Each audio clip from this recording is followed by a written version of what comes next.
আমরা দুঃখজনকভাবে দেখেছি অনেক জায়গায় আজকে আগে থেকেই সিল মারা ব্যালট পাওয়া গিয়েছে, জাল ভোট দেওয়া হয়েছে। কিছু ক্ষেত্রে মৃত মানুষের ভোট দেওয়ার অভিযোগ যেমন এসছে, ঠিক একইভাবে নিজেদের ভোট দিতে পারেননি বলেও অনেক ভোটার অভিযোগ করেছেন, যা প্রমাণ করে ফ্যাসিবাদী আমলের মতোই একজনের ভোট অন্যজন দেওয়ার অপসংস্কৃতি এখনও পুনঃপ্রতিষ্ঠিত করা হলো। স্থানীয় ভুয়া পর্যবেক্ষক তৈরির মাধ্যমে সেই বিশেষ দল এক ধরনের মব তৈরির চেষ্টা করেছে, যার মাধ্যমে ভোটার উপস্থিতিতে এক ধরনের বাধার সৃষ্টি হয়েছে। সেটা অনেক আগে থেকেই আমরা নির্বাচন কমিশনকে অবহিত করেছিলাম। নির্বাচন কমিশন ক্ষেত্র বিশেষে বেশ কিছু পদক্ষেপ নিয়েছে, তবে সেটি আরও আন্তরিক ও সামগ্রিক হলে আরও যথাযথভাবে এ ধরনের উপস্থিতি রোধ করা যেত। চিহ্নিত রাজনৈতিক দলটি সামাজিক যোগাযোগ মাধ্যমকে এমনভাবে ব্যবহার করেছে যাতে ভোটারদের মনে ভোট প্রদানের বিষয়ে এক ধরনের ভীতি তৈরি হয়।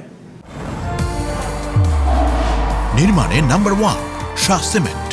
বাস্তবতা হচ্ছে বিএনপির বিজয় অনিবার্য ও নিরঙ্কুশ, সেটিকেই স্তিমিত করার কোনো অপপ্রয়াসই সফল হবে না বলেই আমরা দৃঢ়ভাবে বিশ্বাস করি। দেশের জনগণ বিশ্বাস করে একটি অবাধ, সুষ্ঠু এবং গ্রহণযোগ্য নির্বাচন নিশ্চিত করা গেলে এবং ভোট গণনা সঠিকভাবে পরিপালন করা গেলে ইনশাল্লাহ ধানের শীষের বিজয় অবশ্যম্ভাবী।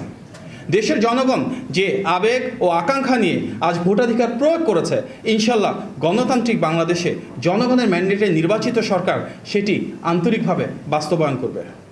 গণতন্ত্রগামী জনগণকে উদাত্ত আহ্বান জানাই আমরা, ভোটের ফলাফল নিশ্চিত করার পূর্বে কেউ ভোট কেন্দ্র যেন ত্যাগ না করেন এবং বিএনপি এবং অঙ্গ ও সহযোগী সংগঠনে যারা নেতৃবৃন্দ নির্বাচনের দায়িত্বে রয়েছেন তারা যেন গণনা ও ফলাফল ঘোষণার সময় সেখানে উপস্থিত থাকেন, যেন কোনো ধরনের অসঙ্গতি তৈরি করা না হয়। আমরা দৃঢ়ভাবে বিশ্বাস করি ধানের শীষের জোয়ারে বিএনপির বিজয়, গণতন্ত্রের বিজয় নিশ্চিত হবে ইনশাল্লাহ।